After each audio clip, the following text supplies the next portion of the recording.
When it comes to working with high net worth individuals and families, it's important to start talking as early as you can with the children. In most cases, it's very complex what you've put together, and the earlier that they can start learning and you can educate them, they can become better stewards of the assets that you're going to be eventually passing down to them.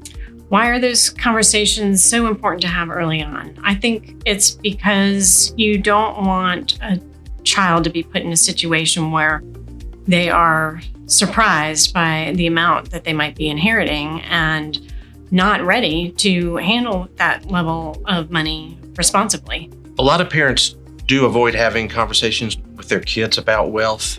In fact, there was a recent study done by a major brokerage firm in this country, and they surveyed 700 of their wealthiest clients and asked them that very question of, have you had conversations with your children about your wealth and your plans for transitioning your wealth to them?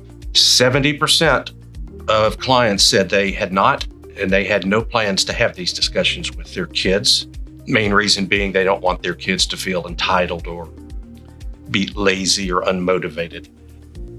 That is a big disservice to the kids, because if something happens unexpectedly, or even parents live a long life, the children need to be ready for the money.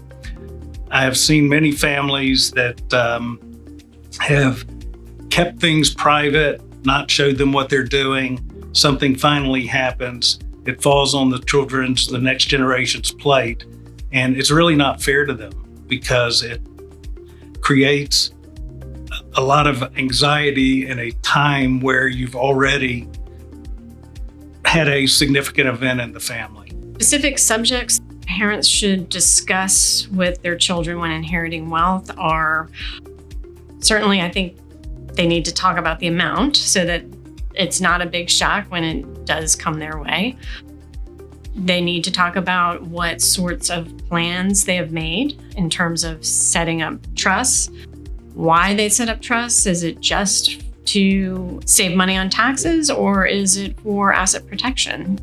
We've been very fortunate in the last couple of years to have hired a financial planner here at Montag. By having the financial planner, he has been able to really increase the dialogue that we are having with our clients and getting much deeper with your specific situation. And that person can also help to facilitate the conversations between you and the next generation. When we're talking to clients, the parents, we advise them in a number of ways. Basic stuff like setting up 529 plans, bringing in our financial planner, setting up custodial accounts for their kids. And when their kids come of age, and then they're the owner of those accounts, we're brought in. We've already been managing their money, and now we're developing a personal relationship with the kids and helping educate them on money, investing, growing their wealth, protecting their wealth, generating wealth for their future and for their children's future. At Montag, we have a lot of experience working with multiple generations of families in transitioning wealth from one generation to the next. So we can work with our clients in using examples of other client situations in explaining how we manage portfolios to reach that family's goals within the context of their risk tolerance and transitioning that to the next generation.